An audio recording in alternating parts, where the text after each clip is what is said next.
Welcome to this Bible study. Topic: Counterfeit and Spirit of Prophecy. So what is a counterfeit? Made in exact imitation of something valuable with the intention to deceive or defraud. So counterfeit is used to deceive people. Exodus 7:11. Then Pharaoh also called the wise men and the sorcerers, now the magicians of Egypt. They also did in like manner with their enchantments.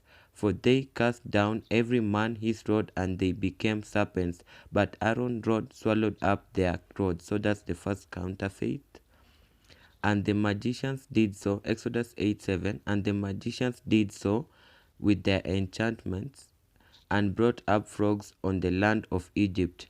So here we find that counterfeit. Moses did his from God, and these other magicians did it from the devil. And then Exodus 8:18. And the magicians did so with their enchantments to bring forth lice, but they could not.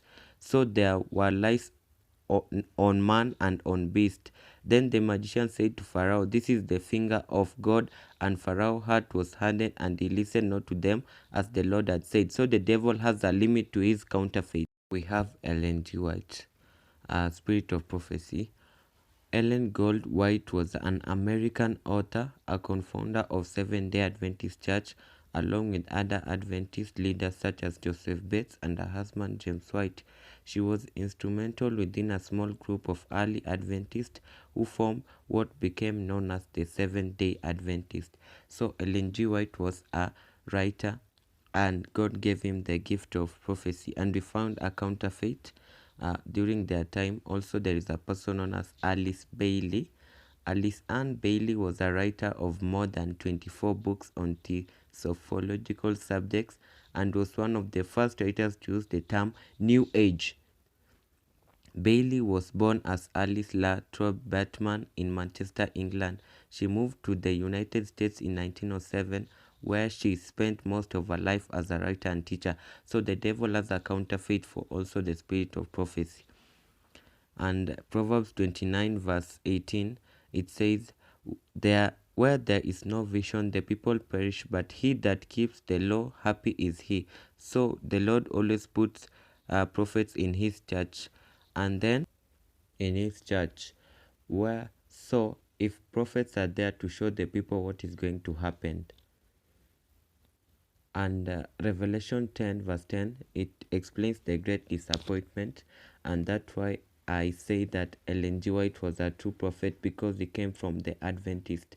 Only the Adventist, those who waited for Christ, experienced the great disappointment. So here it is the great disappointment explained, Revelation 10:10 to 11. And I took the little book out of the angel, and ate it up, and it was in my mouth sweet as honey, and as soon as I had eaten it, my belly was bitter. So the message for the second coming of Christ, the people are really encouraged to wait for him, and also to always make their path safe until Christ comes to take them home. But in verse 11 it says, the message now was good that Christ is coming, but the results was bad that Christ did not come. And he said to me, you must die again before many peoples and nations and tongues and kings. So despite of the great disappointment, God told his church that it must continue prophesying. And also now we have the gift of prophecy, which our sister White had it, and we see that it is from the great disappointment that the spirit of prophecy came to be, because after the great disappointment the people had more light to continue living with the righteousness of Christ. So the Adventist group which waited for Christ had to manifest the spirit of prophecy. And according to Revelation 12 verse 17, it says, and the dragon was wroth with the woman, and went to make war with the remnant of her seed, which keep the commandments of God and have the testimony of Jesus. So the church of God, the dragon, we looked at it, and it represents the devil in prophecy. And so the woman represents a church. So this church was persecuted, but it had a remnant which remained, and the remnant do what? Keep the testimony of Jesus and the commandments of God. So what is the testimony of Jesus Christ? Revelation 19:10, it says, "And I fell at his feet to worship him, and he said to me, See you do it not. I am your fellow servant and of your brothers that have the testimony of Jesus." Worship God, for the testimony of Jesus is the spirit of prophecy. So the Church of God has 10 commandments and the testimony of Jesus Christ.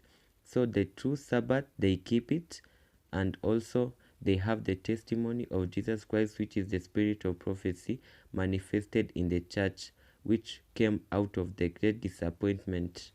And then 2 Corinthians 11:14 to 15. "And no marvel, for Satan himself is transformed into an angel of light. Therefore, it is not great thing if his ministers also be transformed as ministers of righteousness, whose end shall be according to their works." So also Satan can make a counterfeit for the spirit of prophecy, and that counterfeit was Alice A. Bailey. So this was in Lucy's Trust about Alice A. Bailey, 1880 to 1949. So it was just every teaching from the United Nations, they follow the books of Alice A. Bailey. Revelation 12:9. The dragon represents the devil, that old serpent. So the devil is the dragon. And then John 17:17. Thy word is truth. Only the Bible has the whole truth of the world and the people.